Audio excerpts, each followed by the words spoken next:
Xin chào các thầy cô. Hôm nay tôi sẽ làm một cái video hướng dẫn cho các thầy cô chúng ta có thể thêm một danh sách sinh viên vào trong lớp học. Các thầy cô nên nhớ là chúng ta thêm vào một danh sách sinh viên chứ không phải là chúng ta thêm từng sinh viên. Tức là trên Microsoft nó chỉ cho phép chúng ta mỗi lần như vậy là chỉ thêm vào từng sinh viên một thôi. Và nếu như một cái lớp học mà nó quá đông thì cái việc chúng ta thêm sinh viên vào cũng sẽ rất là mất thời gian của các thầy cô. Thì hôm nay tôi xin trình bày một cái kỹ thuật để chúng ta có thể thêm một lần một danh sách sinh viên vào trong cái lớp học chúng ta. Thì để thêm một danh sách sinh viên vào trong cái lớp học chúng ta thì mặc định khi các thầy cô cài cái ứng dụng Microsoft Teams trên PC, có nghĩa là các thầy cô lên trên các thầy cô download cái file cài đặt ứng dụng Microsoft Teams và chúng ta cài trên PC thì mặc định là Microsoft nó sẽ không cho phép chúng ta thêm vào một danh sách sinh viên, và chúng ta chỉ được thêm từng sinh viên vào trong lớp học của chúng ta mà thôi. Do đó, để chúng ta có thể thêm một danh sách sinh viên vào trong lớp học của chúng ta thì bắt buộc chúng ta sẽ cài một cái tiện ích có tên là Refine Microsoft Teams trên cái trình duyệt web Google Chrome. Như vậy thì chúng ta phải bắt buộc chúng ta phải sử dụng cái trình duyệt web Google Chrome và chúng ta cài cái tiện ích Refine Microsoft Teams. Đó là cái thứ nhất. Cái thứ hai là khi chúng ta tạo ra một cái danh sách, một cái lớp học và chúng ta thêm sinh viên vào, thì khi chúng ta tạo ra một cái lớp học, bắt buộc chúng ta phải tạo cái lớp học đó trên cái ứng dụng Teams chạy trên trình duyệt web. Các thầy cô lưu ý như vậy ha. Chúng ta phải chạy cái ứng dụng Teams trên trình duyệt web để mà tạo ra cái lớp học, thì chúng ta có thể thêm danh sách sinh viên vào lớp học của chúng ta. Như vậy thì tôi quay lại, chúng ta muốn cài cái tiện ích này Refine Microsoft Teams trên cái trình duyệt Google Chrome thì chúng ta sẽ làm như thế nào? Thì cái này nó thực sự rất đơn giản. Thì các thầy cô chỉ cần là search cái từ khóa có tên là Refine Microsoft Teams trên cái Google, trên cái gọi là trên cái trình duyệt web Google Chrome của chúng ta. Ví dụ như đó, thì các thầy cô chỉ cần là chúng ta gõ cái từ khóa Refine Microsoft Teams, Refine Teams cũng được. Chúng ta rồi, như vậy thì sau khi mình gõ cái từ khóa là Refine Teams thì Google nó sẽ tìm cho chúng ta và nó tìm ra cái tiện ích có ngay ở cái dòng đầu tiên của cái Google Chrome, Refine Microsoft Teams. Thì các thầy cô sẽ nhấp chuột vào cái đường link ở đây thì nó sẽ đi tới cái cửa hàng trực tuyến của Chrome để mà cài những cái tiện ích trên cái trình duyệt web Google Chrome. Thì ở đây chúng ta thấy là nó sẽ tìm ra cái tiện ích là Refine Microsoft Teams. Chúng ta bấm vào là thêm vào Chrome. Đó, chúng ta bấm vào thêm vào tiện ích. Đó, rất đơn giản. Như vậy thì chúng ta đã cài được cái tiện ích là Refine Microsoft Teams trên cái trình duyệt web và nó có một cái biểu tượng giống như vậy. Đó. Rồi, tiếp theo nữa là chúng ta muốn thêm danh sách sinh viên vào trong lớp học thì bắt buộc chúng ta phải chạy cái ứng dụng Teams này trên cái trình duyệt web. Lát nữa mình sẽ nói tới cái bước thứ hai. Bây giờ để chúng ta thêm cái danh sách sinh viên vào trong cái lớp học chúng ta thì bắt buộc chúng ta phải tạo ra được một cái danh sách tài khoản sinh viên. Có dạng là gì? Có dạng là tên tài khoản sinh viên, sau đó là chấm phẩy. Thì tên tài khoản sinh viên này á, thì chúng ta sẽ tuân theo cái định dạng của trường của chúng ta. Có nghĩa là trên phòng đào tạo, xin lỗi, trên phòng quản lý sinh viên người ta quy định cái định dạng như thế nào, thì chúng ta sẽ tạo ra một cái, chúng ta sẽ nhập một cái tên tài khoản có cái định dạng như vậy và chấm phẩy. Đó, chúng ta sẽ nhập rất nhiều cái tài khoản của sinh viên ở đây thành một cái danh sách như vậy mà kết thúc bằng chấm phẩy. Sau đó mình sẽ lấy danh sách này mình đưa vào trong cái lớp học của chúng ta. Đó, thì đó là bước tạo danh sách. Thì để tạo danh sách như thế nào thì chúng ta sẽ có một cái cách rất là hay trong Excel. Chúng ta sẽ tạo ra được một cái danh sách này rất là nhanh thôi các thầy cô. Thì đầu tiên chúng ta sẽ lấy cái danh sách sinh viên này từ cái trang web của phòng đào tạo của trường chúng ta. Đó, chúng ta lấy bằng cách nào? Các thầy cô sẽ truy cập vào cái địa chỉ là đào tạo.ukh.edu.vn, rồi sau đó chúng ta sẽ đăng nhập bằng cái tài khoản của chúng ta để mà chúng ta có thể là vào xem được cái môn học mà chúng ta đang giảng dạy, chúng ta lấy được cái danh sách. Rồi các thầy cô sẽ xem cái ví dụ ha. Rồi chúng ta sẽ vào trong cái trình duyệt web này, các thầy cô sẽ vào trong cái địa chỉ là đào tạo.ukh.edu.vn, ví dụ như vậy. Đó, thì các thầy cô vào cái địa chỉ này thì nó sẽ hiện ra cái giao diện như vậy. Thì các thầy cô sẽ bấm vào cái nút là đăng nhập để chúng ta đăng nhập vào cái bằng tài khoản của mình. Chúng ta có thể là xem được những cái lớp mình đang giảng dạy và mình có thể là lấy được cái danh sách sinh viên của cái lớp mình đang giảng dạy. Đó, thì các thầy cô sẽ chọn cái mục là giảng viên, các thầy cô đăng nhập bằng tài khoản của mình. Các thầy cô đó thì chúng ta sẽ vào được cái giao diện của cái trang đào tạo của trường. Chúng ta sẽ vào trong cái phần là nhập điểm thi để chúng ta lấy được danh sách. Đó, thì các thầy cô chọn cái học kỳ mình đang giảng dạy và mình sẽ chọn cái lớp mình muốn lấy danh sách.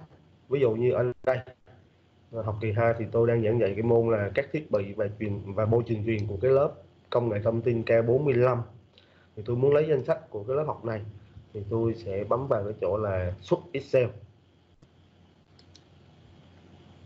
Đó, thì khi tôi bấm vào như vậy thì nó sẽ lưu lại cho tôi thành một cái file Excel và nó chứa danh sách của sinh viên. Thì tôi sẽ chọn cái đường dẫn, tức là chọn cái ổ đĩa hay là chọn cái vị trí để mà lưu cái danh sách này. Ví dụ tôi chọn là desktop, tôi chọn desktop. Rồi như vậy thì cái danh sách của tôi nó sẽ được lưu ở desktop. Được chưa? Nó sẽ được lưu ở desktop. Đó là cái đây, nó là danh sách này. Thì tôi sẽ mở danh sách này ra, enable editing. Rồi như vậy là tôi đã có được một cái danh sách các sinh viên đang học cái môn học là các thiết bị và một trường chuyên. Đó là danh sách các sinh viên. Rồi bây giờ để tạo ra được một cái tên tài khoản sinh viên đó thì tôi sẽ làm như thế nào? Thì như các thầy cô đã biết, tên tài khoản của sinh viên để mà sinh viên đăng nhập vào trong cái lớp học thì nó sẽ có cái dạng là sv chấm, tiếp theo là mã số sinh viên, tiếp theo là a.ms.ukh.edu.vn. thì đây chính là cái định dạng tên tài khoản của sinh viên và chúng ta kết thúc bằng dấu chấm phẩy. Như vậy chúng ta muốn tạo ra được một cái tên tài khoản như vậy từ cái file Excel này thì chúng ta sẽ nhập một cái công thức trong Excel. Chúng ta sẽ tạo thêm một cái cột mới, tạo thêm một cột mới và chúng ta sẽ nhập cái bằng Excel. Thì cái công thức bằng Excel này thì nó cũng rất đơn giản thôi các thầy cô. Chúng ta sẽ công thức thì tôi đã ghi sẵn vô đây, các thầy cô chỉ cần là nhập đúng cái công thức này. Thì công thức này là gồm như sau, tức là đầu tiên đó là sv chấm, thì các thầy cô lưu ý là chúng ta phải để trong 2 dấu nhét kép, tiếp bắt đầu bằng dấu bằng sau đó là sv chấm, nhưng mà lưu ý là các thầy cô phải để trong dấu nhét kép. Tiếp theo là chúng ta dùng cái dấu và Đây là chúng ta kết, chúng ta ghép nhiều chuỗi lại với nhau, nghĩa là cái dấu, nghĩa là cái SB chấm này nó kết với lại là gì, mã số sinh viên. Đó, như vậy cái mã số sinh viên nó lưu ở đâu, thì mã số sinh viên nó sẽ nằm trong cái ô mà nó có chứa cái mã số sinh viên. Ví dụ như đây chính là cái ô này là chứa mã số sinh viên. Đó, rồi sau đó chúng ta sẽ kết với lại cái chuỗi là công ms ukh vn chấm phẩy. Đó chính là, đây chính là cái công thức chúng ta cần nhập vào trong Excel. Đó thì các thầy cô quan sát như sau ha. Đầu tiên chúng ta gọi dấu bằng, tiếp theo là chúng ta gọi dấu nháy kép sv chấm,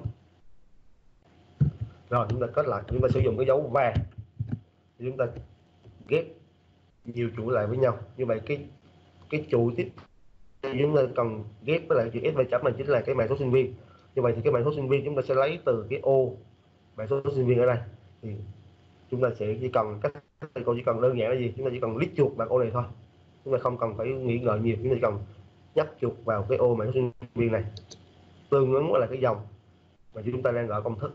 Đó chính là cái đây.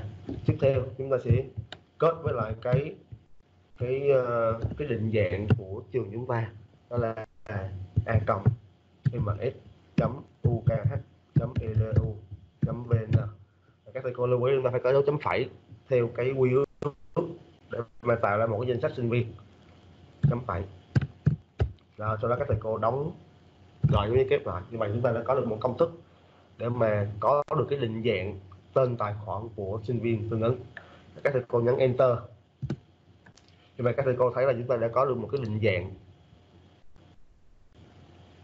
tên tài khoản của sinh viên tương ứng. Chúng ta muốn những cái sinh viên còn lại có cái định dạng giống như vậy thì chúng ta chỉ cần là sử dụng cái động tác là sao chép công thức. Thì để sao chép công thức, các thầy cô chỉ cần là nhấp chuột vào cái ô vuông, cái ô vuông đậm ở đây. Đó, cái dấu vuông này là các thầy cô kéo xuống cho những cái sinh viên còn lại đây. Đó. Như vậy chúng ta đã có được một cái danh sách tên tài khoản của các sinh viên. Rồi tới đây thì chúng ta đã tạo xong danh sách tên tài khoản của các sinh viên để chuẩn bị chúng ta ép vào trong lớp học của chúng ta. Rồi bước tiếp theo chúng ta sẽ tạo ra một cái lớp học trên Microsoft Teams. Thì các thầy cô lưu ý là chúng ta tạo lớp học trên Microsoft Teams, chúng ta phải chạy trên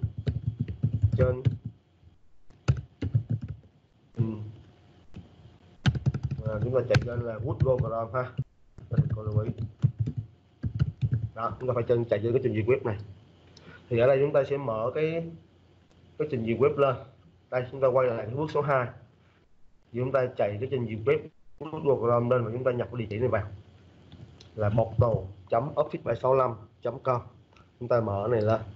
Rồi chúng ta tạo một cái tab mới và chúng ta nhập cái địa chỉ là portal.office365.com.